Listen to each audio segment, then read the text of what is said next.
ഇതിലെ രണ്ട് കഥാപാത്രങ്ങൾ ശോഭ വേണുചേട്ടൻ വേണുനാഗവള്ളി.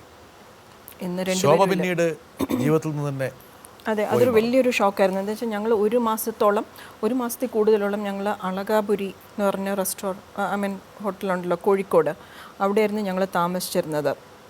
ഷൂട്ടിങ്ങിൻ്റെ ഗുരുവായൂരപ്പൻ കോളേജ്, പിന്നെ ആ കാലിക്കറ്റിലുള്ള കുറേ സ്ഥലങ്ങളിലായിരുന്നു ഷൂട്ടിങ്. അപ്പം ശരിക്കും പറഞ്ഞാൽ അടിച്ചു പൊളിച്ച ഒരു ഷൂട്ടിംഗ് ആയിരുന്നു. ഞങ്ങൾ രണ്ടുപേരുമായിരുന്നില്ല, എല്ലാ ഷോട്ട്സിലും ഉണ്ട്. കോമ്പിനേഷൻസ് കൂടുതലും ഞങ്ങൾ രണ്ടുപേരും തന്നെയാണ്. അപ്പം നല്ലപോലെ എൻജോയ് ചെയ്ത ഇതായിരുന്നു. ഒരു ക്ലോസ് ഒരു ഫ്രണ്ട്ഷിപ്പ് ബിൽഡപ്പ് ചെയ്ത് വന്നു കഴിഞ്ഞിട്ട്, അത് കഴിഞ്ഞിട്ട് തിരിച്ച് വീട്ടിൽ വന്നു കഴിഞ്ഞിട്ടാണ് അപ്പോൾ അന്ന് മൊബൈലും ഒന്നും ഇല്ലല്ലോ, വിളിച്ച് പറയാനും ഒന്നും. രാവിലെ പേപ്പറിൽ വന്നപ്പോഴാണ് ഈ മരണം അറിഞ്ഞത്. ഒരു വലിയൊരു ഷോക്കായിരുന്നു. എന്താ വെച്ചാൽ അങ്ങനെ ഒരു അന്ന് നമ്മൾ പരിചയപ്പെടുമ്പോൾ അങ്ങനെ ഒരു ദുഃഖമായിട്ടോ അല്ലെങ്കിൽ ഒരു ഡിപ്രഷനായിട്ടോ ഒന്നും ശോഭയെ കണ്ടിരുന്നില്ല. അപ്പോൾ അത് കഴിഞ്ഞ് ഭയങ്കര തമാശയും ഞങ്ങൾ രണ്ടും കൂടെയാണ് മദനോത്സവമൊക്കെ കാണാൻ പോയതും ഒക്കെ. അപ്പം നല്ല ഒരു ഹാപ്പി. എപ്പോഴെങ്കിലും ശോഭ പറഞ്ഞിരുന്നോ ശോഭയുടെ ജീവിതത്തിൽ? ഒന്നും സൂചിപ്പിച്ചിട്ടില്ല. അപ്പോൾ അങ്ങനെ അറിയുമില്ലായിരുന്നു എനിക്ക്.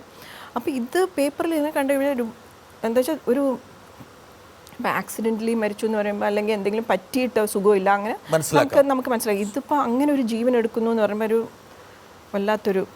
ബാലു മഹേന്ദ്ര സാറുമായിട്ടുള്ള ശോഭയുടെ ബന്ധം അതെ ഇപ്പോൾ പേപ്പറിലൊക്കെ വായിച്ചിട്ടില്ലേ നമ്മൾ അറിയുന്നത്. പിന്നെ ബാലു മഹേന്ദ്ര തന്നെ ഇപ്പോൾ നമ്മുടെ ഇടയിൽ നിന്ന് പോയി.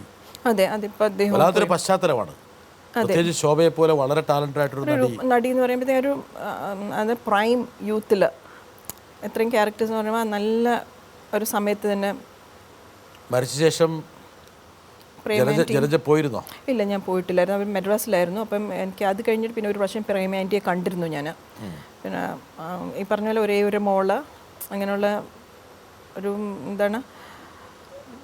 എന്നെ കണ്ടു കഴിയുമ്പോൾ ഭയങ്കര കരച്ചിലും. എന്താ വെച്ചാൽ എന്തോ അവർക്കും പറയണേ, എനിക്കും അറിഞ്ഞൂടെ എന്തോ പറയണേ, എങ്ങനെ പറഞ്ഞിട്ട് സമാധാനിപ്പിക്കുക.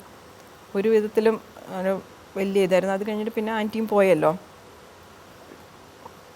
അതുകൊണ്ടാണ് ഞാൻ പറഞ്ഞത് ഈ ശാലിനി എൻ്റെ കൂട്ടുകാരിയുള്ള പടം ഒരിക്കലും മറക്കാൻ മാറാൻ പറ്റില്ല. ഇല്ല, തീർച്ചയായും. എന്താ വെച്ചാൽ അത്രയ്ക്ക് നല്ല ഒരു ക്യാരക്ടർ ഒന്ന്. പിന്നെ അതിൽ അഭിനയിച്ച കോസ്റ്റാസും അതുപോലായിരുന്നു. നമ്മളെല്ലാവരും ഒരുമിച്ച് ഇത്രയും നാളുണ്ടായിരുന്നു. വേണുചേട്ടൻ എല്ലാവരും നല്ല ഇതായിട്ട്, അതിൽ വനിത ശോഭയുടെ അനിയത്തിയായിട്ട് എല്ലാവരുമായിട്ട് നല്ലൊരു ഗ്രൂപ്പായിട്ടായിരുന്നു നമ്മൾ വർക്ക് ചെയ്തിരുന്നത്.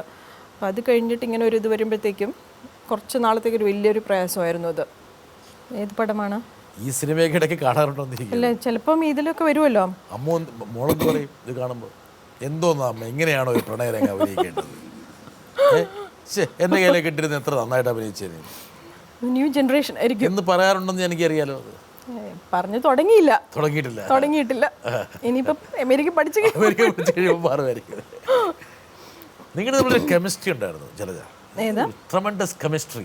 വേണുനാഗവള്ളിയും ജലജയും തമ്മിലുള്ള ഒരു കെമിസ്ട്രി നല്ല എന്നാ കാരണം വെച്ചാൽ ഒരു പക്ഷേ നിങ്ങളുടെ ആ ജോഡിയെ മലയാളി മിടിയൊക്കെ ഇട്ടുകൊടുക്കുന്നത് മാറിയ സാരിയൊക്കെ മാറ്റിയ പടച്ചോനെ ഈ കോലത്തിലും പണ്ണ ഇതൊക്കെ ഇത് ഞാൻ കണ്ടിട്ടില്ല കേട്ടോ. ഈ കോലത്തിൽ ഇപ്പോഴാണ് കണ്ടത്.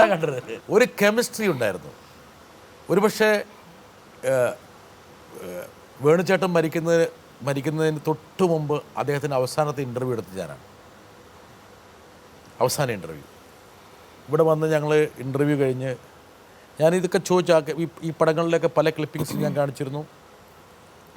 അപ്പം അദ്ദേഹം കുറേ കാലം കൈരളി ജോലിയും ചെയ്തിരുന്നു, അറിയാലോ, ഇവിടുത്തെ ക്രിയേറ്റീവ് സെക്ഷനിൽ വന്നു. അവസാനം പുള്ളി ഇറങ്ങുമ്പോൾ എന്നോട് പറഞ്ഞു, ബ്രിട്ടാസ് ഇനി എന്ന് കാണാൻ കഴിയുമെന്ന് എനിക്കറിയില്ല. പക്ഷേ പുള്ളിക്കറിയാം മൂപ്പർ രോഗത്തിൽ വിധേയമായിരിക്കുകയാണ്, അടിപ്പെട്ടിരിക്കുകയാണെന്നറിയാം. അപ്പോൾ ഞാൻ പറഞ്ഞു, വേണിച്ചേട്ടാ അങ്ങനെ പറയരുത്, നിങ്ങളൊന്നും അങ്ങനെ പെട്ടെന്ന് പോകാനൊന്നും പോകുന്നില്ല, നമ്മളൊക്കെ പോയ ശേഷം നിങ്ങൾ പോവുള്ളൂ എന്നൊക്കെ പറഞ്ഞ് ഞാൻ അദ്ദേഹത്തിൻ്റെ കൈപിടിച്ച് പ്രസ് ചെയ്ത് പിന്നെ പോയി. ഏതാനും ദിവസങ്ങൾക്ക് ശേഷം ഒരുപക്ഷെ അദ്ദേഹം മരിക്കുകയും ചെയ്തു. ജലജയെ സിനിമയിൽ സങ്കല്പിക്കുമ്പോൾ, ജലജയുടെ കഥാപാത്രം എടുക്കുമ്പോൾ എപ്പോഴും അതിനോടൊപ്പം വരുന്നൊരു കഥാപാത്രമാണ് വേണുചേട്ടൻ. എങ്ങനെയാണ് ജലജയ്ക്ക് വേണുചേട്ടൻ്റെ ഒരു സ്മരണകളെ ഓർക്കാൻ കഴിയുന്നത്? നല്ല ഓർമ്മകളാണ്. എന്താ വെച്ചാൽ ഒരു വലിയ ചേട്ടൻ്റെ കൂടെ വർക്ക് ചെയ്യുന്നു. അതുപോലെ നമ്മൾക്ക് വർക്ക് ചെയ്യുമ്പോൾ തന്നെ കമ്പാറ്റബിലിറ്റി, നമ്മൾക്ക് ഈ പറഞ്ഞ പോലെ കെമിസ്ട്രി, ഫിസിക്സ് ആയാലും എന്തുമായാലും ശരി, ബട്ട് ഒരു മാത്തമാറ്റിക്സ് ആയിരുന്നു. അതെ, അതൊരു മാത്തമാറ്റിക്സ് ആയിരുന്നു. നല്ലപോലെ വർക്ക് ചെയ്യാനായിട്ടല്ല, നമുക്ക് കംഫർട്ട് ലെവൽ വളരെ നല്ലതായിരുന്നു. ചേട്ടൻ മരിക്കുന്നതിന് മുമ്പ് ഞാനും പോയിരുന്നു, ഹോസ്പിറ്റലായിരുന്നപ്പോഴത്തേക്കും. അപ്പോഴാണ് ഞാൻ പറഞ്ഞത് ഹോസ്പിറ്റലാണെന്ന്. അങ്ങനെ ഹോസ്പിറ്റലിൽ പോയി കണ്ടിട്ട് പോയി കഴിഞ്ഞിട്ടാണ് ചേട്ടൻ മരിച്ചത്. പോയി കണ്ടപ്പോൾ എന്ത് പറഞ്ഞു? എങ്ങനെ പുള്ളിയുടെ കണ്ണ് നിറഞ്ഞ് ഇരിക്കുമായിരുന്നു. ഒന്നും അല്ല, പുള്ളിക്കും അപ്പം ഏകദേശം ഞാൻ മീര ചേച്ചി അടുത്തൊക്കെ പറഞ്ഞു ഏകദേശം പുള്ളിക്കും അതിൻ്റെ സിറ്റുവേഷൻ അറിയാം എന്നുള്ള മട്ടിൽ. അപ്പം ഒന്നും അങ്ങനെ ഇങ്ങനെ കണ്ടു, ഇങ്ങനെ ഇരുന്നു. അപ്പം ഞാനും അമ്മുവും കൂടെ പോയത്. അമ്മുവിൻ്റെ അടുത്ത് ഇങ്ങനെ പിടിച്ചു ഒക്കെ ഇരുന്ന് ഒന്നും അങ്ങനെ എനിക്കൊന്നും പറയാനുള്ള ഒരു മാനസികാവസ്ഥ അല്ലായിരുന്നിരിക്കാം. പക്ഷെ കണ്ണിങ്ങനെ നിറഞ്ഞിരിക്കുന്ന മാത്രം കണ്ടു. അപ്പോൾ എനിക്കും കൂടുതൽ ഇരുന്നിട്ട് ബുദ്ധിമുട്ടിക്കണ്ട, നമ്മളിരിക്കുമ്പോഴത്തേക്കും എന്തെങ്കിലും വിഷമം ഇനി കൂടുതലാവണ്ടേ. കുറച്ച് നേരം ഞാനും ഇരുന്നു അവിടെ. ചേച്ചിയുടെ അടുത്തൊക്കെ പറഞ്ഞു, മോനും ഉണ്ടായിരുന്നു, സംസാരിച്ചു. അത് കഴിഞ്ഞിട്ടാണ് ഞാൻ വന്നത്.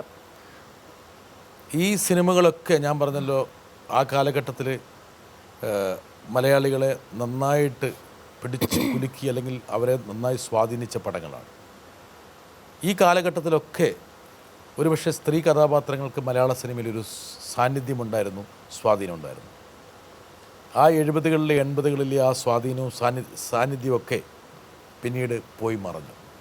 പിന്നെ കുറേ ട്രെൻഡ് മാറി, ഓരോ കാലഘട്ടത്തിൻ്റെ ആയിരിക്കാം. അത് കഴിഞ്ഞപ്പോൾ പുതിയ ട്രെൻഡായി, പുതിയ ആൾക്കാരുടെ എനിക്കറിയില്ല, ഇപ്പം ജനങ്ങളുടെ ടേസ്റ്റ് മാറി. അല്ല, ജനങ്ങൾ എത്ര നല്ല പടങ്ങളുണ്ടെങ്കിലും അവരത് അക്സെപ്റ്റ് ചെയ്യും. ഏതാണെങ്കിലും ഇപ്പോൾ സ്ത്രീ കഥാപാത്രമാണോ പുരുഷ കഥാപാത്രമാണോ എന്നുള്ളതല്ല, കഥ നല്ലതാണെങ്കിൽ എനിക്ക് തോന്നുന്നു ഓഡിയൻസ് അത് അക്സെപ്റ്റ് ചെയ്യാൻ തയ്യാറാണ്. പക്ഷെ അങ്ങനെയുള്ള പടങ്ങൾ വന്നാലല്ലേ അവർക്ക് കാണാൻ പറ്റുള്ളൂ. അല്ലാത്ത പടങ്ങൾ വന്നാൽ പിന്നെ നിവൃത്തിയില്ലാതെ അവരും പോയി കാണുന്നു.